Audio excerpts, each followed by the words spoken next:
Doing asanas twice a day really helps a lot, and that was the first thing. And in terms of flexibility, it's like huge difference actually.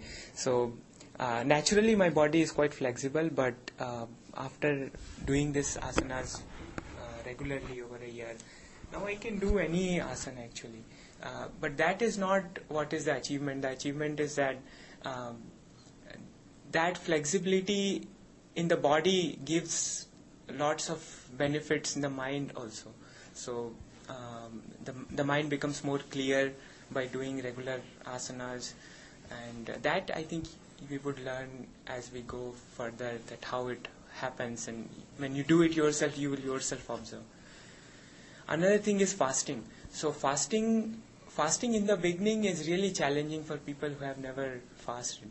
So in my case, I began fasting without water. So I used to fast as it is called fasting, but actually it's not a fasting. In India, people do fast with some food or with some water. So I used to fast a little bit sometimes with water, but it's not at all, it's nowhere close to doing without water fasting.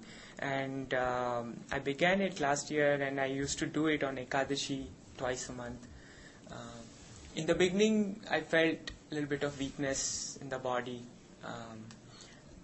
and other thing was that when I would do fasting, I would feel strong urge for drinking water. So, but the thing is that once you fight that thing off, you would find lots of benefits out of it. So that's what I also found, that eventually, as Swarup Mahodaya was saying some time ago, that when you do breaking the fast and those things, you feel a different sort of lightness in your body, and that lightness is not the kind of relaxation that people talk about. It's not relaxation, it's the lightness, and it's like natural buoyancy that he was talking about. So those are very subtle things that you can observe when you do it. So with that natural buoyancy, you are able to think more clearly and those kind of things. So yeah, coming back to fasting, fasting helps in making our determination very strong. At physical level, just by giving food or water for one day, but at mental level, it adds a lot. It changes the way you think about things.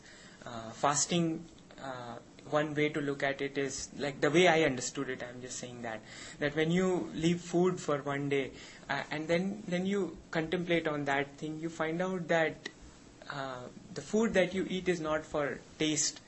That normally the way we think about it. It's more about you eat food because it gives you energy to do your work and all that, and do your yogic practices for that matter.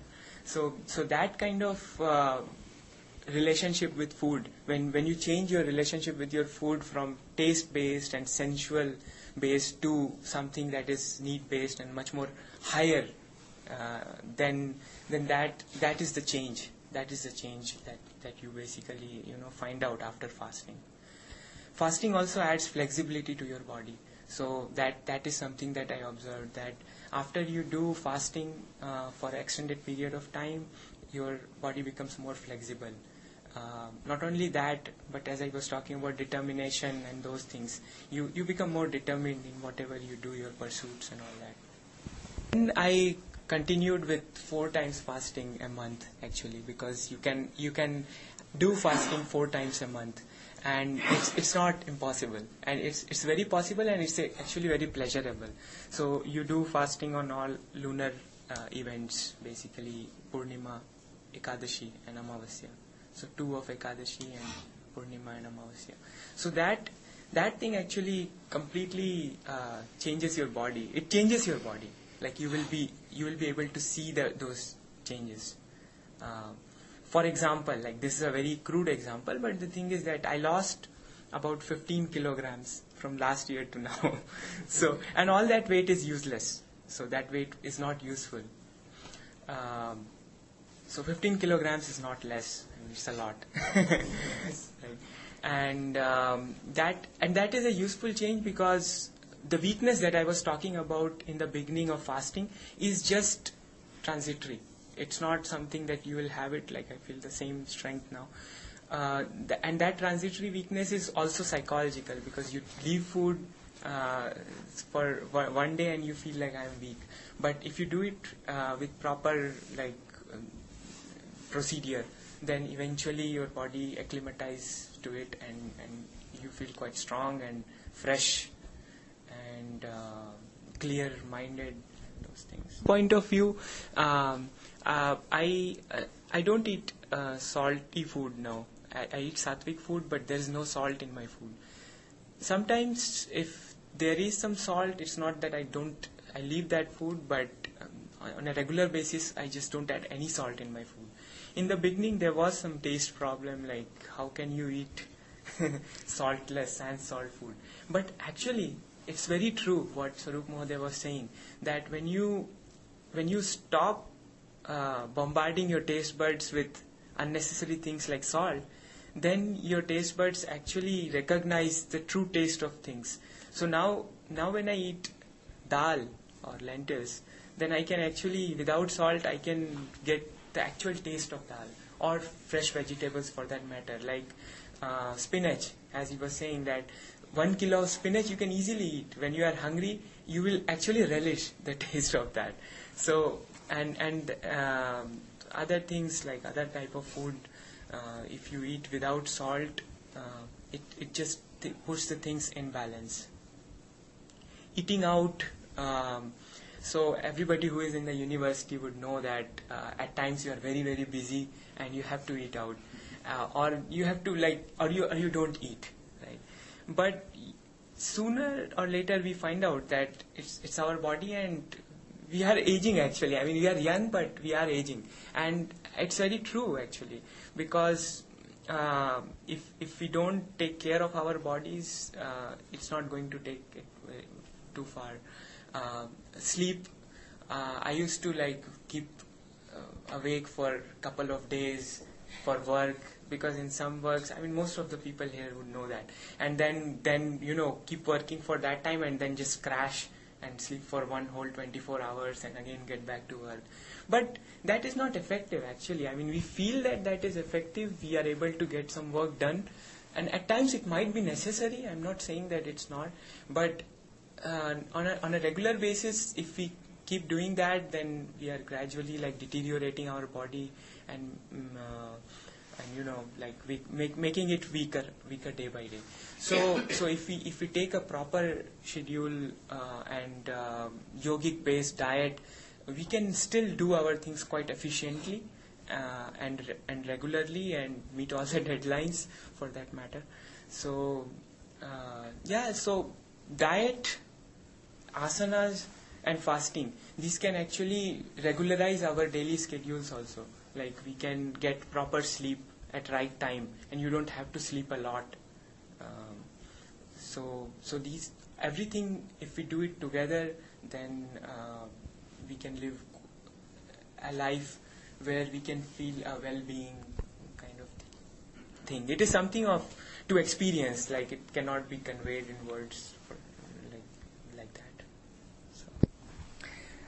Here, I would just close by adding that this is something that everybody can experience. Every single person can experience. It just takes a commitment to try it. And it does not mean taking a lifetime commitment. If somebody says to themselves, okay, for the next 2 weeks or next month, I'm going to do this, or I'm going to start incorporating this, and I'm going to see how this works, and see I'm going to observe what the effect is, then this is the thing. The yogi has to be an individual of action, has to take action in their life. Otherwise, if we heard about all these beautiful ideas and we went home and we never tried them, then it was just a waste. It was really just a waste. You must try it. You must make the commitment to yourself. And here I will also say, it's not that there are 1,000 different paths up to the path of the mountain. It's not that you can do this different path or this different path. This is a science, an ancient science, body and mind yoga. And in my experience, you will not find this anywhere else. It's not that those who eat meat have a different approach and they can do it, they have a different... No, that's a bunch of hogwash. I don't buy that. And this is the way. This is the way. It has, since thousands of years, been practiced by yogis. And it works. It's a time-tested thing. It works. And for multiple reasons, I'm just picking on the example of food right now, but for multiple reasons, not only that of one's own body and mind health, but taking animal products does not make any sense. So the person who says, well, according to our tradition, we take animal products, no. It doesn't support the environment. It's terrible for the animals. It destroys an individual's health, their body and mind. It doesn't make any sense. If you stop a moment, just take a step back and think about it, you will be made. This is the path. It makes sense from every perspective. We've talked about some of the different things here, but now not only about food, all of the things we're talking about, doing regular asanas, having a sattvic diet, and asanas at fasting, doing upawas, breaking the upawas in the way that we're talking about here. People have all kinds of different theories about enemas and all kinds. That's a bunch of nonsense. If you want to clean, you have to do it from the top down. If you have a dirty house and you just go into the basement and clean that, is that going to clean the whole house? It's not going to work. You have to clean from the top down. This is the way. Okay? So if everybody just experiments, this is my 2 words of encouragement, that you must try it. And then when you get the experience, then that will impel you forward. Nobody's words ultimately can do it. You have to try. Little by little, step by step. Nirja Bhagini, you said you're doing upvas today, you're fasting today? That's fantastic. I sent an attachment, you got that in email? So you can, about how to break. So this is like a must try. The experience of doing upvas, all these things. But doing upvas is a must do. Everybody must try and see how that is. You never get anything else like that. So all of these things have their own charm. And you will find that the life has a type of inherent charm. And there's a subterranean flow in the mind, that it's a type of constant flow, that the mind has its own flow that you get into in life. And that it does not matter what happens. The stock market may crash, this may happen, this whatever you got graded in the exam, doesn't matter. Mind is positive. Mind is moving ahead. And these practices are the basis of that. Okay, so I'll leave you with these thoughts and